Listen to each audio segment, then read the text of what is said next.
주식 투자는 인문학의 영역으로 접근을 해야 됩니다. 갑자기 무슨 개소리 하냐 이런 소리 하실 수 있는데 예를 좀 들어볼게요. 우리들은 대부분 학교에서 콩나물 마냥 이렇게 모아놓고 주입식 교육을 받았죠. 그러니까 원달러 환율이 오르면 수출이 잘 되고 뭐 주가가 오른다 뭐 이런 교육을 하면 그냥 외워야 했던 이런 세대분들이 많죠. 저 같은 세대. 만약에 여기다 대고 선생님 요즘에 환율 오르는데 왜 주시장 빠지죠? 이런 질문하면 어떻게 됩니까? 갑자기 선생님 얼굴이 빨개져요. 앞으로 나와 꼭 이런 말을 하죠. 그래서 진도 빼기도 바쁜데 왜 헛소리해서 수업 방해하냐 이러면서 일단 맞고 들어가죠. 그럼 포살지 말고 그냥 외워. 여기 시험에 나온다. 아무튼 뭐 그렇게 수업 시간에 진도 빼기 바빴다는 거예요. 그래놓고 우리 아침 조회 할 때 기억나세요? 그 보면은 애들 열중시어 시켜놓고 그 땡볕에 교장 선생님들은 한번 그 할아버지들이니까 대부분 말 시작하면 한 30분은 짓거려요. 그러다 갑자기 말을 딱 멈추죠. 그러면 아 이제 조회 끝나겠구나 싶을 때쯤 갑자기 거기 뒤에 셋째 줄 짝다리 짚은 놈 나와 꼭 이래요. 또 때리고 또 한 20분 또 짓거리고. 여름에 졸도하는 애들이 굉장히 많았어요. 네. 초등학교 다들 나오셨는데 우리는 또 국민학교 나온 세대분들이 있어요. 우리들은 기억하는 이런 사실이죠. 네, 그러다 보니까 어떠냐, 주식시장이 하락한다. 그럼 많은 분들은 어떻게 하냐면 뒤에 따라오는 뉴스들을 보고 열심히 분석해서 나름의 이 수학적 논리를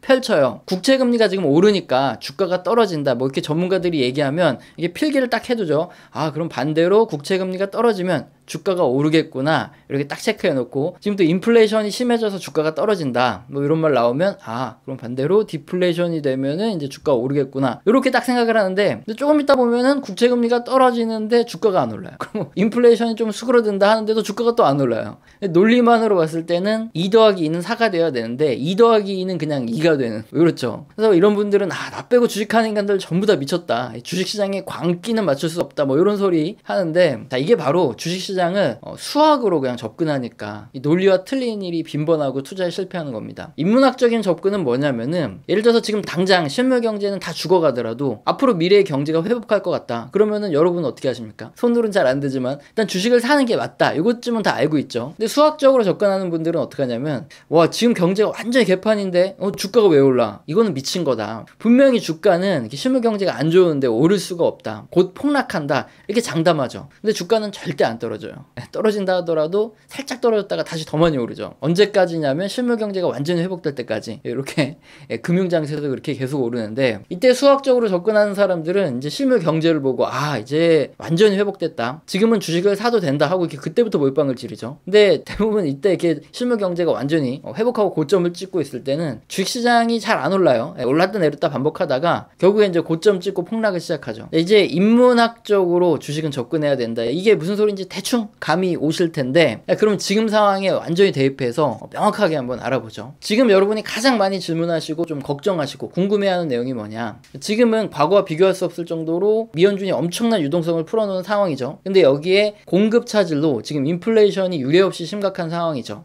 그래서 미연준이 기준금리를 앞으로 굉장히 빨리 올릴 가능성이 큰데, 그럼 이번만큼은 주식시장이 더 빨리 폭락할 수밖에 없는 상황 아니냐, 이런 걱정이 지금 극에 달한 상태라는 거죠. 정말 수학과 공식 이렇게 논리적인 방향으로만 생각하는 사람이라면 지금 당연히 손절 다 때리고 주식은 쳐다봐선 안 되는 시점이겠죠. 근데 인문학적 사고를 하는 사람들은 어떠냐, 과연 과거에는 이런 일들은 없었을까? 그럼 그때는 사람들이 어떻게 행동했고 어떤 일들이 벌어졌을지 이것을 먼저 확인을 해본다는 거죠. 그럼 정말 과거에는 지금과 동일한 사건 아니면 유사한 사건들이 있었을까 없었을까? 20년 전으로 한번 가보겠습니다. 2000년 IT 버블이 붕괴했다는 거 기억하시죠? 그리고 2001년 9.11 테러가 또 터지면서 경기 침체가 극심해졌고요. 당시 글로벌 각국 중앙은행들은 유례없는 수준으로 역시나 금리를 낮추고 유동성을 공급했죠. 이건 실제 2002년 8월의 뉴스 기사입니다. IT 버블과 9.11 테러로 경기 침체가 우려되자 글로벌적인 유동성이 확대가 됐는데, 결과는 인플레이션으로 이어졌고 주택가격 등 자산가격이 급등하고 농산물 원자재 가격도 급등했다, 이렇게 뉴스기사에 나오죠. 자 그런데 어디서 많이 들어본 뉴스기사 아닌가요? 지금 코로나로 풀려진 유동성으로 실물경제는 살아나지 못했는데 지금 주식 부동산 시장만 자산가격만 급등을 했고 지금 또 농산물 원자재 가격이 급등을 하고 있죠. 지난 2002년인 20년 전과 지금 현재 2021년과 상황하고 지금 똑같이 돌아가죠. 당시에도 부동산 버블이 굉장히 심각해서 세계 경제가 전전긍긍한다, 인플레이션 때문에 난리도 아닐 거다, 이런 뉴스가 똑같이 나오고요. 여기에 또 2002년 9월 뉴스 보시면은 농산물 가격이 굉장히 급등했고 유가마저 급등하면서 물가 대책이 필요하다, 지금하고 똑같은 뉴스 기사 나옵니다. 그리고 2002년 10월 이 뉴스 기사 보시면 당시에도 굉장히 걱정하고 화두가 되던 게 뭐냐, 스태그플레이션. 인플레이션이 너무 심해지면서 경기가 침체가 된다. 다수 전문가들이 스태그플레이션에 대해서도 20년 전에도 지금하고 똑같은 스태그플레이션 우려로 걱정을 했다 이거예요. 자, 여기에 최근에는 그럼 유가도 급등하지 않았냐? 마찬가지입니다. 2003년 뉴스 기사 보시면은 중동 문제로 2002년 말부터 해가지고 2003년까지 유가가 계속 급등하는 문제가 굉장히 컸어요. 지금은 뭐 공급 차질, 생산 차질로 유가가 급등한다 했지만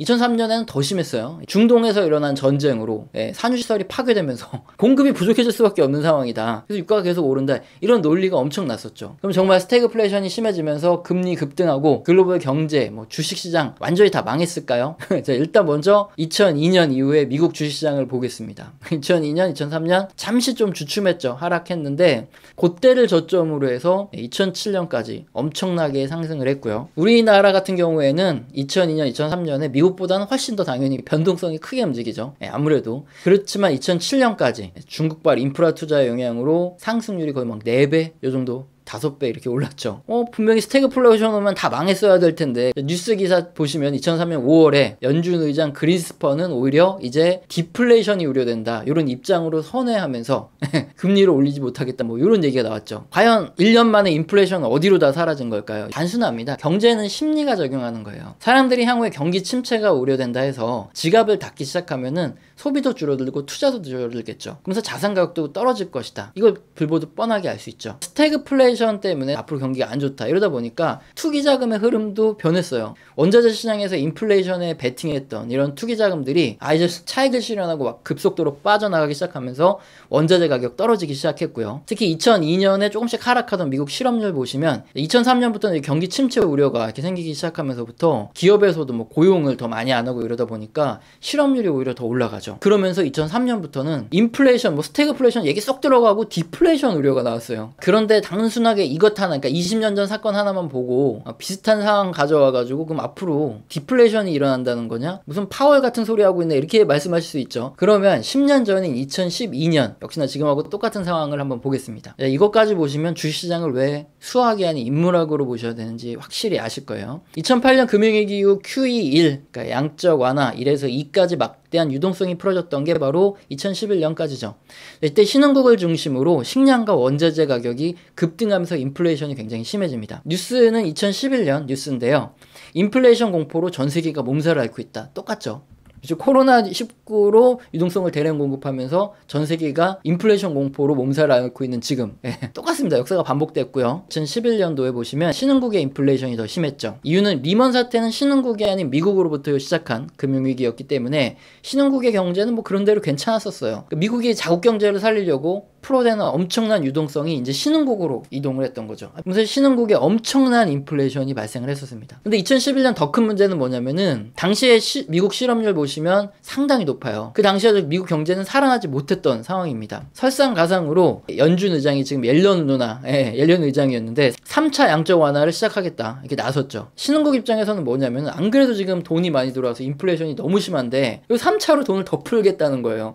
인플레이션은 더 심해질 수밖에 없는데 신흥국은 아직 경기가 회복되지 못했거든요. 마찬가지로. 그런 상황 속에서 물가만 오르고 경기는 침체되는 스태그플레이션이 빼도 박도 못하게 3차 영적 완화까지 하면 올 수밖에 없다. 뭐 지금보다 오히려 더 심각한 상황에 빠져 있었던 거죠. 역시나 2011년, 12년 가장 화두가 됐던 단어 뭐냐? 스태그플레이션입니다. 지금하고 똑같아요. 과정조차도 똑같죠. 막대하게 풀어진 유동성으로 경기는 회복되지 못했는데 인플레이션만 심해지니까 스태그플레이션 오겠다. 그럼 2012년 이후에 신흥국 완전히 다 망했을까요? 물가 급등하고 뭐 난리가 났을까요? 아니죠. 그림은 뭐냐? 우리나라 소비자 물가지수 상승률입니다. 완전히 틀리죠. 무슨 스태그플레이션이 오네 만에 했는데 2012년을 고점으로 소비자 물가 상승률이 오히려 둔화됩니다. 이게 대체 무슨 일일까요? 역시 경제는 사람들의 심리 때문에 움직인다는 거죠.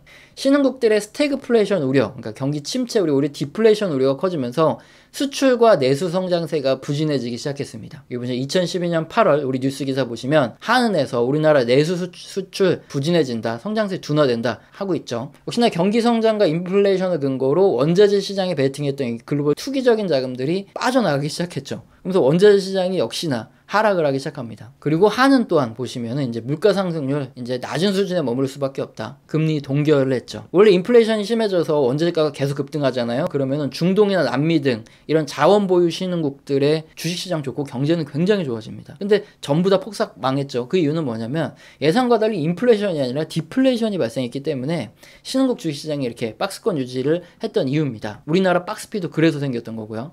반면에 미국을 포함한 선진국 주식시장은 2012년 이후로 엄청나게 상승을 하죠. 그러면은 종합을 해볼게요. 20년 전이 2002년, 그리고 딱 10년 전이 2012년 역사를 되돌아봤습니다. 어떻습니까? 역사가 계속 반복되는 게 보이시죠? 20년 전에도 그렇고 10년 전에도 그렇고 특정한 이유로 글로벌 유동성이 굉장히 많이 풀린 이후에요. 그래서 인플레이션이 굉장히 심각해졌던 시기였습니다. 마찬가지로 실물 경제는 완전히 회복을 못했는데 인플레이션만 심각해진다.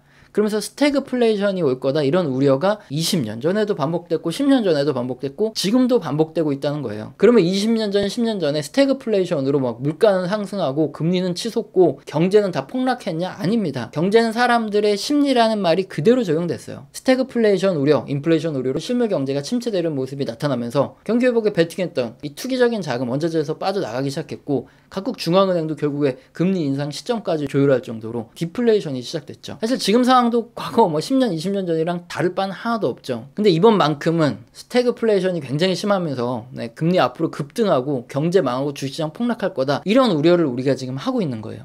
글쎄요. 과연 인간의 행동 양식이 다를까요? 크게 달라지지 않을 겁니다. 아마 이제부터는 분명히 인플레이션 우려 및 스태그플레이션 우려가 계속 될 건 당연하고요. 실물 경기가 오히려 약간씩 침체에 접어든다. 이런 얘기들이 더 집중적으로 나오고 경제 지표도 조금씩 좀 덜 나오는 이런 상황이 계속되고 이런 기사들이 더 스포트라이트를 받게 될 겁니다. 그러면 역시나 경기 회복에 베팅한 원자재 시장 투기적인 자금 이런 것들도 앞으로 수익 실현하고 빠져나올 가능성 커지고요. 그리고 각국 중앙은행들도 금리 인상 속도 조절할 수밖에 없는 이런 상황으로 역사가 반복될 가능성이 굉장히 큰 거죠. 왜냐? 앞서서 말씀드렸지만 경제라는 거는 사람들의 심리에 따라 움직여요. 사람들이 지갑을 닫고 소비를 줄이면 그게 경기 침체가 되는 거고요. 미래의 희망을 가지고 돈을 많이 쓰고 투자를 늘리면 그게 경기가 회복되는 겁니다. 결국에는 인문학적인 영역으로 봐야지만 주식시장의 흐름을 이해할 수 있는 거라는 거죠. 예시에서는 지난 20년 전, 10년 이런 역사만 말씀드렸지만 40년, 50년 지나가도 거의 똑같습니다. 특히나 켄 피셔부터 해서 이 월가의 레전드들이 쓴 책을 보시면 켄 피셔는 특히 1920년대 이후부터도 이렇게 역사의 반복 자료를 책에서 설명해 주고 있어요. 그때 보면 100년 이상 반복되어 온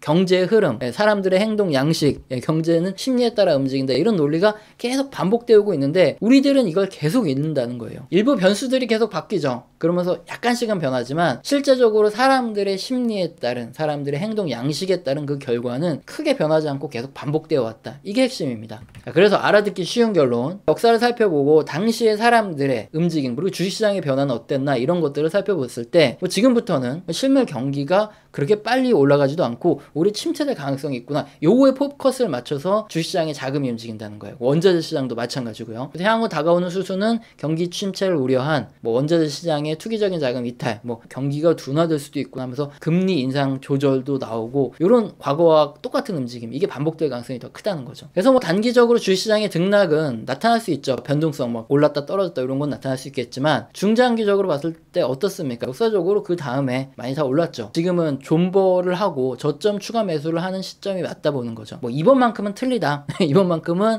역사의 반복 따윈 없다. 그러시는 분들은 당연히 다 손절 때리고 나가시면 돼요.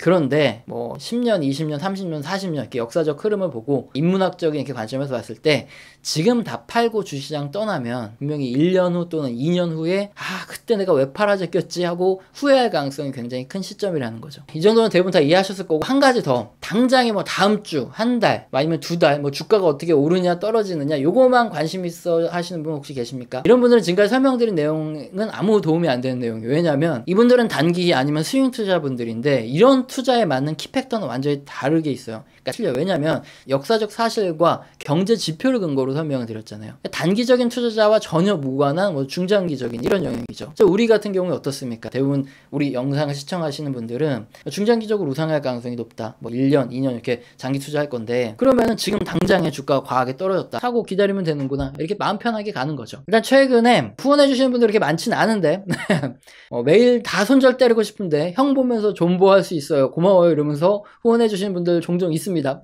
5만원 이상 후원하신 분들은 제가 한 달 교육 프로그램을 진행해 나가고 있는데 근데 후원하고 나서 메일 안 보내신 분도 있어요. 잊지 말고 꼭 메일 보내주시기 바랍니다. 오늘 영상도 마음에 드셨다면 구독과 좋아요는 꼭 눌러주시고요. 지속적으로 시청 부탁드립니다.